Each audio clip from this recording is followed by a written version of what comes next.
বর্ধমানের সভা থেকে প্রধানমন্ত্রীকে আক্রমণ করেন মুখ্যমন্ত্রী মমতা বন্দ্যোপাধ্যায়।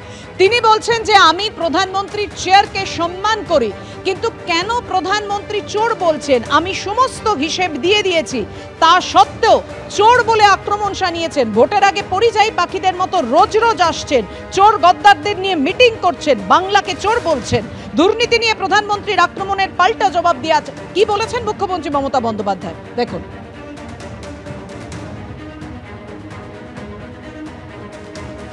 যারা শুধু বলে যায় পশ্চিমবাংলা, আমি এটা এক্সপেক্ট করি না প্রাইম মিনিস্টারের কাছ থেকে।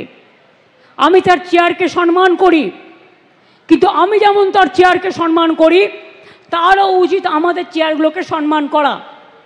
কেন বলবেন বাংলায় সব চোর তাই আমি টাকা বন্ধ করেছি? উত্তরপ্রদেশ সবচেয়ে বড় চোর, মহারাষ্ট্রের আপনার ডবল ইঞ্জিন সবচেয়ে বড় চোর, বিহারের ডবল ইঞ্জিন সবচেয়ে বড় চোর।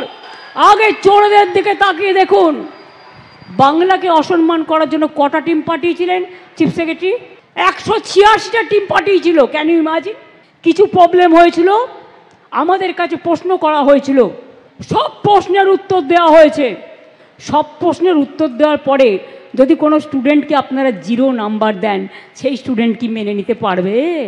সব প্রশ্নের উত্তর দেওয়ার পরেও আপনারা নাম্বার কাটছেন আর বাংলাকে চোর বলছেন।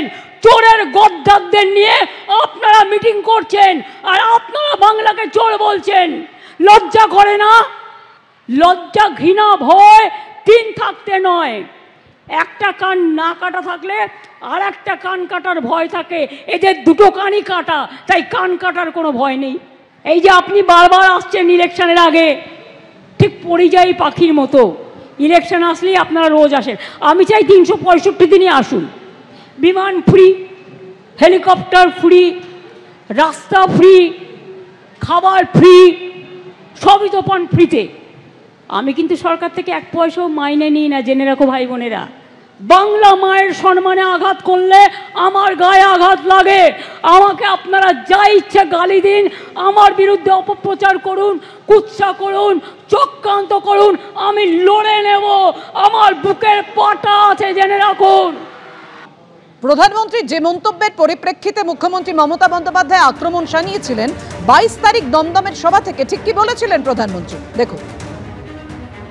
बंगाल में विकास कार्यों के सामने एक बहुत बड़ी चुनौती भी है।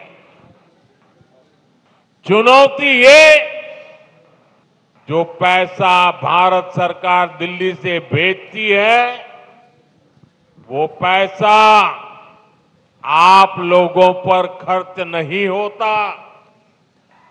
वो पैसा महिलाओं का जीवन आसान बनाने के लिए खर्च नहीं होता। वो पैसा टीएमसी काडर पर खर्च होता है। बंगाल में भी जनता तक सारी योजनाओं का लाभ पहुंचाने के लिए जरूरी है कि यहां पश्चिम बंगाल में भाजपा सरकार होनी चाहिए।